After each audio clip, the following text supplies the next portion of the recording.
For the first time আমি এই জায়গাটি দিয়ে ঢাকায় গেলাম। এখান দিয়ে কিন্তু অনেকবারই যাওয়ার কথা ছিল, তারপরেও কিন্তু যাইনি। তবে এখানে কয়েকবার আমার মানে আসার কথা ছিল একটি নিউজ করার জন্য, তবে আসতে পারিনি। তবে নিউজটা কিন্তু করেছিলাম। এই জায়গাটা কারা কারা চিনতে পেরেছো সেটি কিন্তু তোমরা কমেন্টে আমাকে জানিয়ে দিবা। দেখো প্রচন্ড, আমি 2 দিন আগে গিয়েছিলাম, প্রচন্ড জ্যাম ছিল।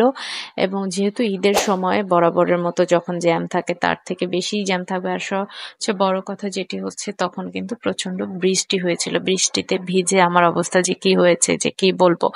তো যাই হোক, আমার ঢাকায় যে কাজটা ছিল সেই কাজটা কিন্তু শেষ করে ইফতারের ঠিক কিছুক্ষণ আগ মুহূর্তে চলে গিয়েছিলাম বেইলি রোডের ফুডকার্টে। আর এই ফুডকার্টটা আমার কাছে কিন্তু প্রচন্ড বেশি পরিমাণে ভালো লাগে। এখানে সব ধরনেরই খাবার পাওয়া যায়, সেটা বড় কথা না। বড় কথা হচ্ছে এখানকার খাবারগুলো অনেক বেশি আমার কাছে কোয়ালিটিফুল মনে হয়, এই কারণে যাই।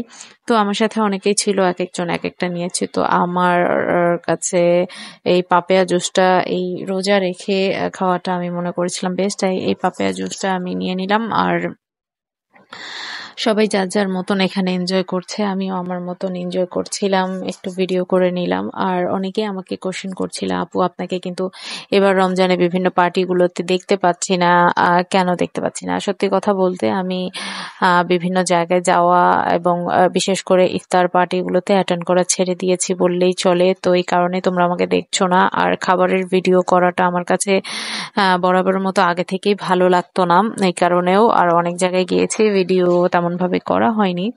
হ্যাঁ, এটা হচ্ছে কারণ। আর কার কার রমজান কেমন কাটছে সেটা কিন্তু অবশ্যই আমাকে কমেন্টে জানিয়ে দিবা। আর দেখতেই পাচ্ছ যে কি বলবো, রমজান মাস এলে আসলে কাজের চাপ অনেকটা বেড়ে যায়। তবে সেইভাবে অনেক জায়গায় যাওয়া হয় না কাজের কারণে। তো এই যে আমি যেই প্লেটারটা অর্ডার দিয়েছিলাম, প্লেটারটা আমার কাছে মোটামুটি ভালোই লেগেছে। একবার ঠান্ডা হয়ে যাওয়ার কারণে তেমন একটা ভালো লাগেনি, এই আর কি। আরো বিশেষ একটি কথা বলবো তোমাদের সাথে, সেটি নেক্সট ব্লগে অবশ্যই তোমাদেরকে জানাবো। বিশেষ একটি কথা। এতক্ষণ কিন্তু আমাকে ধৈর্য ধরে শোনার জন্য এবং দেখার জন্য সবাইকে অসংখ্য ধন্যবাদ। আর হ্যাঁ, কে কে ঈদে কি কিনলা, কোথা থেকে কিনলা সেটা কিন্তু অবশ্যই আমাকে জানাতে ভুলবা না। Thanks for watching.